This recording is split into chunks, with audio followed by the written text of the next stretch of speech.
Hi everyone, it's Donovan with Serverless Solutions, and today we're continuing our series on building secure agentic AI. In today's video, we're going to be adding some code to our MCP server to verify the access token passed to it using JSON web keys. Now, if you don't understand why we'd be adding that to an MCP server or why we're talking about authentication within MCP servers, I encourage you to go back to our first video in this series and go ahead and get caught up to this point. And if you've been following along with this series and are enjoying the content, I'd like to ask that you like and subscribe to our channel. With that being said, before we start adding the code, which is pretty simple, I thought it would be great for us to go over what actually happens when we validate an access token for our server. If you're anything like me, you may have set up authentication for your servers before and just added some configuration and just stopped thinking about it after that. But I thought it would be fun to dig in a little bit on what is actually happening behind the scenes and how JSON web keys are used to help you validate those access tokens that are passed to your server. So in order to illustrate that flow, I've got a sequence diagram started here. We've got the authorization server, which in our case will be Microsoft Entra ID. We have the agent, which is going to be VS Code. And we have the MCP server that we've been building throughout this series. Now, the first step in this flow actually happens before any of the authentication takes place. And that is when your MCP server reaches out to the authorization server to get the public key set. This includes the hashing algorithm and a set of keys that you can use to verify a token that's passed to your server. Next, a user is probably going to start working with VS Code, asking some questions, and that agent is going to recognize that it needs to call your MCP server. In the previous episode, we went through the auth flow where we tell you you're unauthorized, and we kick off this whole OAuth flow between the agent and the auth server that we don't really have to care about. Now, if you want some more granular information about that initial setup, you can go check out our previous video, but we're just going to continue from there. Once the user has authenticated with the auth server is going to create a token. It's going to hash the content of that token and then sign it with a private key. Next, it's going to pass that token back to the agent. That token will include the header, the body, which has an audience which says this token is meant for your MCP server, and it's going to include the signature, that signed hash that the auth server just created. Next, the agent is going to send a request to your MCP server along with that token. And finally, your MCP server is ready to validate that access token. Step one, it's going to hash the content of that token with the algorithm provided by the JSON web key set that it got on our first step. Step two, it will decrypt that signature using the public key. So now your MCP server is finally ready to verify that access token. Now your server can compare the hash it just created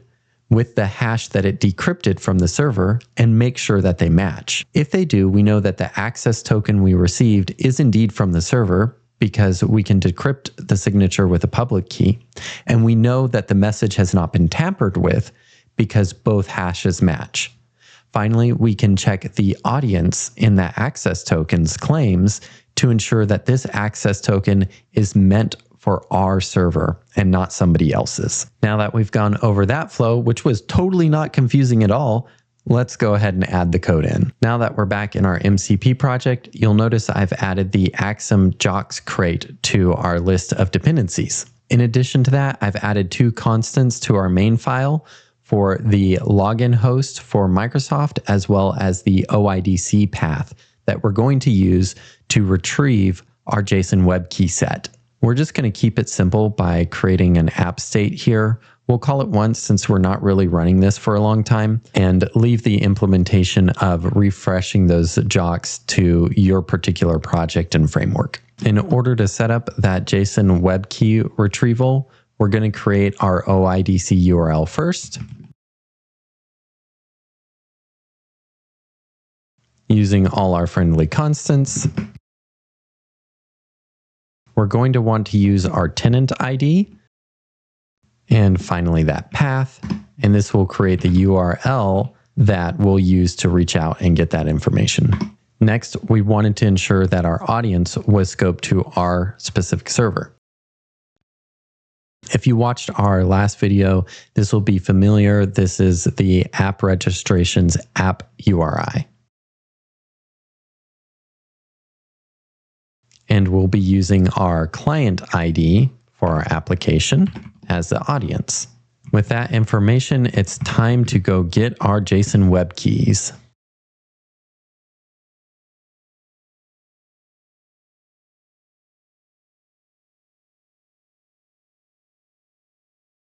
With that out of the way, it's time to instantiate our app state.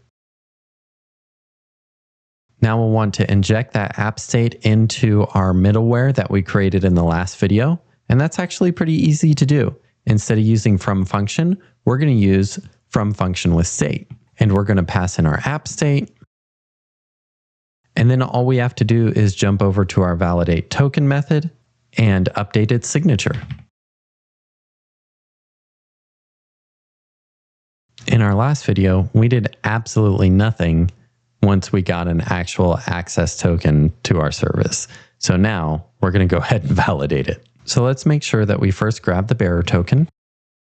Next, we'll want to validate that bearer token and match on the result from that validation. If the validation is okay, we're going to let that request go through. If it's not, we're going to return a 401.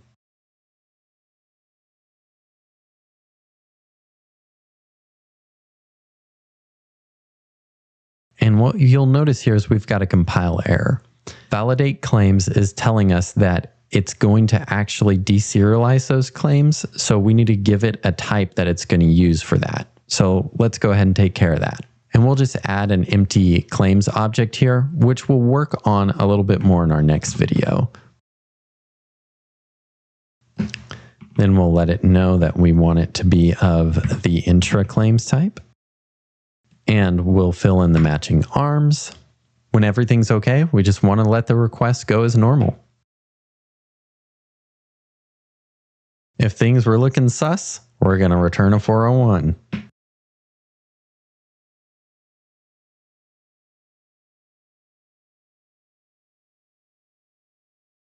And now for the super complicated part. Just joking, we're ready to run our server.